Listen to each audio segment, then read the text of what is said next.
రాజ్నాథ్ సింగ్ 2008 లో అన్నాడు, we'll do it అన్నాడు. 2008 ఎప్పుడైందంటే ఇప్పుడు 2024 వచ్చినాం, ఇంతవరకు అయ్యారు. ఎందుకంటే వాళ్ళు క్యాష్ వైజ్ సెన్సర్ చేసే అధికారం లేదు. ఒకప్పుడు సోనియా గాంధీని అన్నారు రిమోట్ కంట్రోల్, వీళ్ళ రిమోట్ కంట్రోల్ ఏడుందో తెలుసా? నాగ్పూర్ హెడ్ క్వార్టర్ మోహన్ భగత్ ఆయన చెప్తేనే నడవాలి దుకాణం మీద. కనుక అది కూడా చేయలే. కానీ రాహుల్ గాంధీ 2 ఇష్యూస్ మంచి తీసుకున్నాడండి. ఒకటి cash wise sensor, another is 50% ceiling also I will remove and according to the population will give reservation అన్నాడు. ఎవడన్నా అన్నాడా ఇంతవరకు? ఏ నాయకుడన్నా మాట్లాడినా పేద ప్రజల గురించి? ఆ కుటుంబంలో ఉన్నది ఆలోచన. ఇకపోతే నాకు తెలిసినంత మటుకు ఇవాళ ఈ ప్రాంతంలో జరుగుతున్నటువంటి, ఎందుకంటే ఈ కూటమిలో ఇండియా కూటమి ఎందుకు ఏర్పడిందంటే కక్ష సాధింపు జరుగుతుంది. ఇందిరాగాంధీ పీరియడ్ లో ఎంతో మంది ఇందిరాగాంధీని తిట్టిన వాళ్ళు ఉన్నారు, రాజీవ్ గాంధీని తిట్టిన వాళ్ళు ఉన్నారు. కానీ ఎన్నడూ మేము కక్ష సాధింపు చేయాలి, పార్లమెంట్ లో నిలదీసినారు. కానీ ఇక్కడ కేవలం నరేంద్ర మోడీ ఎవరిని ఎట్లా చేయాలి, ఆల్ ఏది గవర్నమెంట్ అథారిటీస్ ఉన్నాయో, ఇండిపెండెంట్ అథారిటీస్, సిబిఐ, ఈడీ అన్నింటిని కూడా తన చేతిలో, ఆఖరి ఎలక్షన్ కమిషన్ కూడా వాళ్ళ చేతులు ఉన్నది. కాబట్టి ఇండియా కూటమి ఏర్పడింది అనేది నా ఉద్దేశం. ఈ ఇండియా కూటమి ఊరికే పోయేది, చలనలో ఆలోచన మొదలైంది. కానీ ఇక్కడ ఒక విచిత్రం ఏంటంటే, నేను తెలంగాణకి వెళ్ళి వచ్చిన, ఆంధ్రప్రదేశ్ అధ్యక్షుడైనా అన్నదమ్ములుగా వెళ్ళిపోదాం, అన్నదమ్ములు ఉన్నాడు తప్పితే ఎప్పుడు కూడా వ్యతిరేకంగా మాట్లాడు. మీరు మాకంటే ఎక్కువ సంఖ్యలో ఉన్నారు, మీరు మా అన్నలు, మేము తమ్ముళ్ళం. కానీ అక్కడ ఒక విధానం, ఇక్కడ ఒక విధానం నడుస్తుంది. నాకు విచిత్రం ఏంటంటే అక్కడ 4% ఉన్నటువంటి రిజర్వేషన్ తీసేస్తా అంటున్నారు.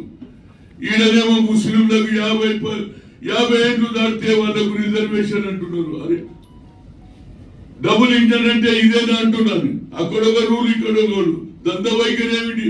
అంతేకాదు హర్పిక్లీ కట్టిస్తా అంటున్నారు. అంతేకాదు మస్జిద్లకు, ఇమాంలకు 10,000 ఇస్తా అంటున్నారు. అదేవిధంగా మస్జిద్లు బాగు చేయడానికి పైసలు ఇస్తా అంటున్నారు. హర్ బిల్డింగ్ కడతా అంటున్నారు. నూరు బాబా దానికి 100 కోట్లు ఇస్తా అంటున్నారు. ఇది ఎక్కడ న్యాయం రా బాబు? నరేంద్ర మోడీ దేశ్ భర్ మే, భారతదేశం మొత్తంలో 4% రిజర్వేషన్ ఎత్తేస్తా అంటున్నాడు. అంతటితో ఆగలే, నేను అనలేదని అంటున్నాడు.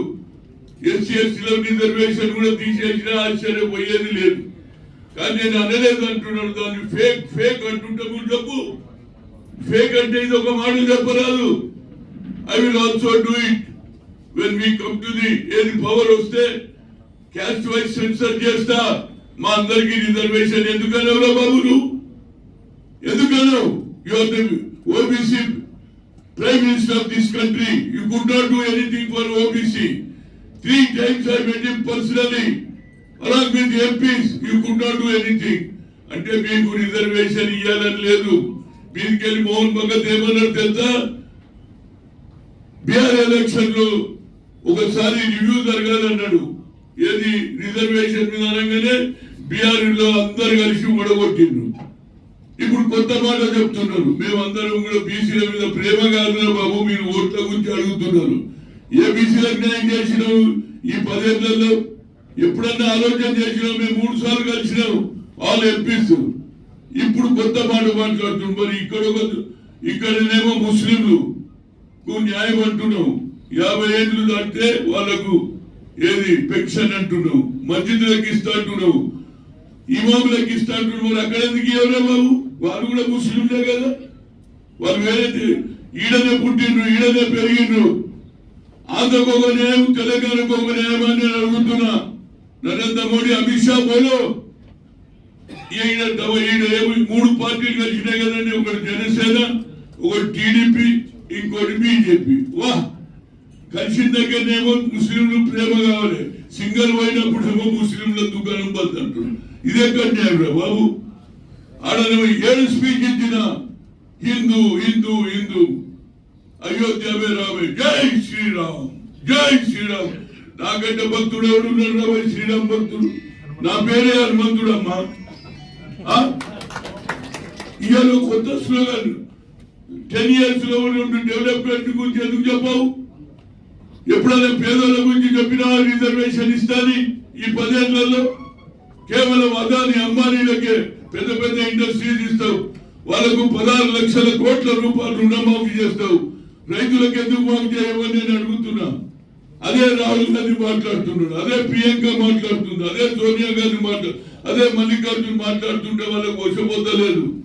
ఇక ఒకటి నేను అనొద్దు కానీ నేషనల్ మీడియా అంతా వాళ్ళ చేతులు ఉన్నది, వాళ్ళు ఏది రోజు చూపిస్తే వాళ్ళే వస్తున్నట్టు చూపిస్తున్నారు. కానీ అసలు రెండు ఫేస్ ఎలక్షన్ లో ఇండియా కూటమికే కొంత ఇంప్రూవ్ అయిందని చెప్తున్నా, ఫ్యాక్టరీగా చెప్తున్నా. తమిళనాడులో పోయింది అంటూ నేను తమిళనాడు అడుగుతాను మన్బాయ్, ఎక్కడ బీజేపీ దుకాణం వెళ్ళేది అంటున్నాను. ఆడ డిఎంకే రాణిస్తారు, డిఎంకే పవర్ఫుల్ ఉన్నదా, డిఎంకే కాంగ్రెస్ కలిసి పనిచేస్తుంది. అంతే నా ఉద్దేశంలో మిత్రులారా ఆలోచన చేయండి. 3 పార్టీలు ఒక దిక్కు, ఇంకో పార్టీ ఒక దిక్కు. ఇప్పటి వరకు చెప్పారు, రోజు మేము టీవీలలో చూస్తాం. ఇక ఒక వ్యక్తి గురించి నేను మాట్లాడడం న్యాయం కాదు, కానీ నా ఉద్దేశంలో ఇండియా కూటమికి ఫ్యూచర్ ఉన్నది. దీన్ని మీరు ఆలోచన చేయండి. ఇక్కడ లోకల్ ఎలక్షన్స్, నేషనల్ ఎలక్షన్స్ కాబట్టి ఏ ఓటు వేసినా నరేంద్ర మోడీకి వేసేస్తే ఈ దేశంలో కోటీశ్వర్లకు లాభం అవుతుంది, పేదవాడు దుఃఖపడతాడు. రాహుల్ గాంధీకి వేస్తే పేదవాడిని పైకి తెస్తాడని ఏదే చెప్పగలుగుతాను. ఆయన ఆలోచన ఒకటే ఉంది, పేదవాడిని పైకి తేవాలి. ఎవరన్నా ఇప్పటి వరకు అంటారా 90 ఆఫీసర్స్ ఉంటే 3 బీసీలు ఉన్నారని ఎవడని అన్నాడా ఇప్పటిదాకా? అంటే అక్కడ కూడా అన్యాయం, ఇక్కడ కూడా అన్యాయం. కనుక మీరు ముఖ్యంగా మా పల్లవరాజు గారు అన్ని పార్టీలు కలిసినాయి, తప్పనిసరిగా దేశానికి బడుగు బలైన వర్గాలను ఆలోచన చేసే ప్రధానమంత్రి కావాలన్నా, లేకుంటే కోటీశ్వర్లకు డబ్బు గల్ల వారికి న్యాయం చేయాలనే ఆలోచన కేవలం ఈ చేతుల ఏది వెపన్ ఉన్నది, సిబిఐ ఈడీ అందరి మీద కేసులు పెట్టేయడం, లోపలికి వేసేయడం, ఇదే పని అయినది. ఎవరు మాట్లాడితే ఇప్పుడు ఆఖరుకు రేవంత్ రెడ్డిని కూడా లోపలేయాలని చూస్తున్నాడు. ఆయన ఏదో వీడియో తీసిండట, ఆ వీడియోలో ఏమున్నదంటే అది ఫేక్ వీడియో. మరి ఆ మీద కూడా కేసులు వచ్చి గుమ్మలు వేసేసిండు. మరి ఆ సంగతి ఏందిరా బాగుంటుంది చెప్పరు. ఫేక్ అని ఇప్పుడు ఆఖరుకు రేవంత్ రెడ్డిని ఇప్పటికే 3 అరెస్ట్ చేసుకోపోయినారు గాంధీ భవన్ నుంచి.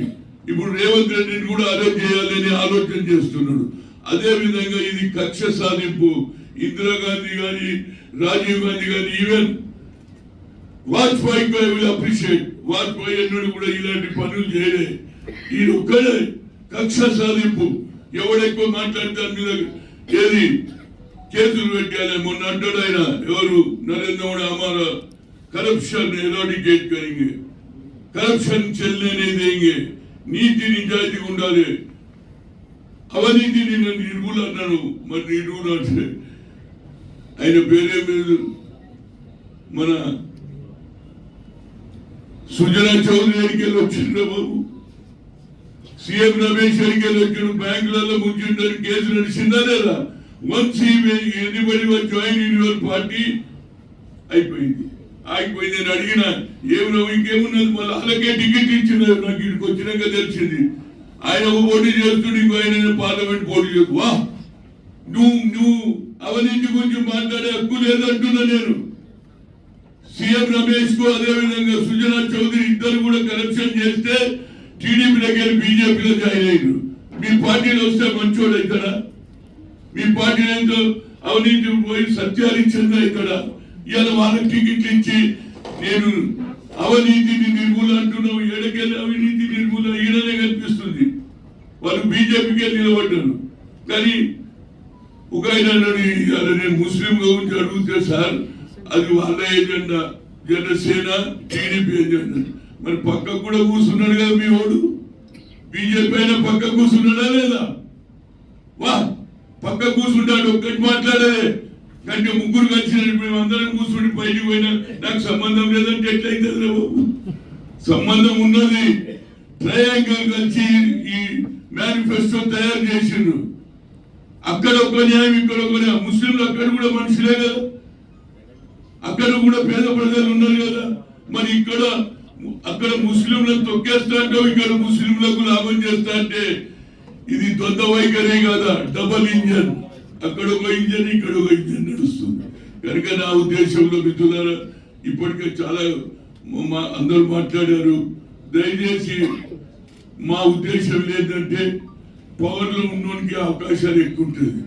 అప్పుడప్పుడు మా దిక్కు కూడా చూడబోని కోరుతున్నా. ఎందుకంటే మేము పవర్ లో లేము కదా బాబు. మమ్మల్ని చూస్తే ప్రజలకు మా వాయిస్ పోతే వారు తెలిసి అయ్యో బాబు పల్లవరాజు గారు అద్భుతం అంటే ఓటు వేస్తే ఛాన్స్. ఎలక్షన్ సీజన్ కానీ వేరే టైంలో అడగకపోదు. వేరే టైంలో ఇది మీ సీజన్, ఇది మా సీజన్. కనుక మీరు తప్పనిసరిగా ఇది బాగా రాస్తే ప్రజలలో ఆలోచన అవుతుంది. ఇవాళ టీవీలు వచ్చినాయి, ఏది సోషల్ మీడియా వచ్చింది, అన్ని వచ్చినాయి. కాబట్టి ప్రతి ఒక్కరు కూడా ఇంటింటికి పోయేది అవసరం లేదు. సాయంత్రం కాగానే టీవీలలో చూసుకుంటున్నారు. మనం ఏదైనా పోయి ఓటింగ్ లో చెప్తుంటే మాకు అన్ని తెలుస్తాయా, రాత్రి చూసిన టీవీలో జనం కూడా అంటున్నారు. అంత ఈ పైకి తెచ్చింది ఎవరు? రాజీవ్ గాంధీ. టెలికాం ఇంప్రూవ్ చేసింది ఎవరు? రాజీవ్ గాంధీ. సాఫ్ట్వేర్ ఎవరు తెచ్చిండు?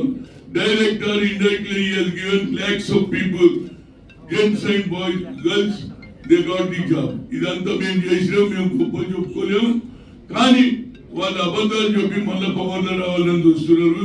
ఈసారి మీరు తప్పనిసరిగా కాంగ్రెస్ అభ్యర్థికి పల్లవరాజు గారికి గెలిపించాలని ప్రతి ఒక్కరిని కూడా సపోర్ట్ చేస్తున్నటువంటి ఆమ్ ఆద్మీ పార్టీ కానీ, సిపిఐ కానీ, సిపిఎం కానీ, ముస్లిం సోదరులు కానీ అందరూ కూడా ఒకసారి ఆలోచన చేసి ఈ ఎలక్షన్ లో ఇది historical election. There is the కోటీశ్వర్లకు పేదవారి కొట్లాట ఉంది.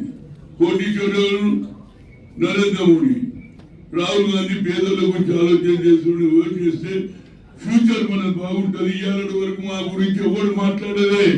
ఇందిరాగాంధీ మాట్లాడింది, తర్వాత ఇవాళ రాహుల్ గాంధీ మాట్లాడుతున్నాడు. బట్ ఈ got the lot of experience after touring for 5,000 కిలోమీటర్లు నడిచిన తర్వాత ఆయన కూడా తెలిసి వచ్చింది పేద ప్రజలు ఎట్లుంటారని.